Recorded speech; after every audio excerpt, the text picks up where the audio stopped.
1995 నుంచి రష్యా సహకారంతో ఈ యురేనియం ఎన్రిచ్మెంట్ ప్లాంట్ని నడుపుతూ ఉంది.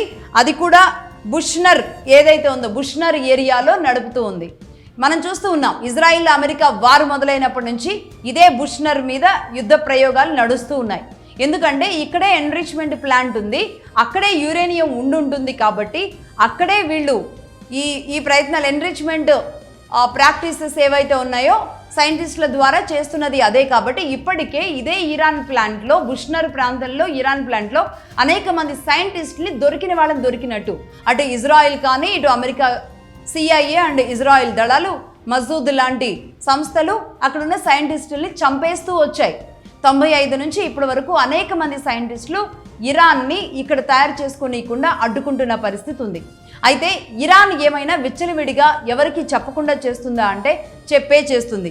అది కూడా ఇంటర్నేషనల్ అటామిక్ ఎనర్జీ అసోసియేషన్కి, అలాగే comprehensive nuclear test ban treaty ఏదైతే ఉందో CTBT, ఈ CTBT కూడా అంటే దీని ఏమంటారంటే సమగ్ర అణు పరీక్షల నిషేధ ఒప్పందం అనేది ఏదైతే ఉంటుందో ఈ CTBTకి అలాగే IAEAకి వీడికి ఆల్రెడీ ఒక రిపోర్ట్ ఇవ్వడం, ఐక్యరాజ్య సమితి ద్వారా దీనిని రిపోర్ట్ సబ్మిట్ చేయడం, అలాగే దేశ రక్షణ కోసం దేశంలో ఒక సేఫ్టీ ప్రికాషన్స్ కోసం చేస్తున్నాము దీనిని, అంతేగాని ఎలాంటి విచ్ఛిన్నానికి ఉపయోగించేది కాదు అని ఏ దేశం దగ్గర ఉన్న అణ్వాయుధాలకు సంబంధించి ఏ దేశాలు ఏం చెప్పాయో ఇరాన్ కూడా అదే విధంగా చెప్పడం జరిగింది. కానీ ఇక్కడ అమెరికా నా దగ్గర తప్ప అణ్వాయుధాలు ఇంకెవ్వరి దగ్గర ఉండకూడదు, దట్టు ఇరాన్ దగ్గర అస్సలు ఉండకూడదు.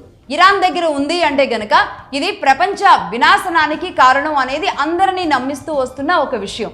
ఇరాన్ని అణ్వాయుధాలు తయారు చేయకుండా మేము మాత్రమే ఆపుతున్నాం, అది కూడా ప్రపంచాన్ని కాపాడడానికి అనే ప్రొజెక్షన్స్ అమెరికా ఇస్తోంది. కానీ రష్యా దాదాపుగా 1995 నుంచి ఇప్పటి వరకు అంటే రష్యా సైంటిస్టులు ఇరాన్లో ఉండి దీనికి హెల్ప్ చేస్తూ ఉన్నారు. ఈ బుష్నర్ అనే ప్రాంతంలో ఉండి పనిచేస్తూ ఉన్నారు. దాదాపుగా 70 to 80% వర్క్ కూడా కంప్లీట్ అయింది. అయితే ఈ 460 kg 90 గ్రాముల యురేనియం ఏదైతే ఉందో దానిని ఈ యుద్ధానికి ముందే ఒక చోట దాచిపెట్టేశారు. అది ఎక్కడ దాచారో ఎవరికీ తెలియదు.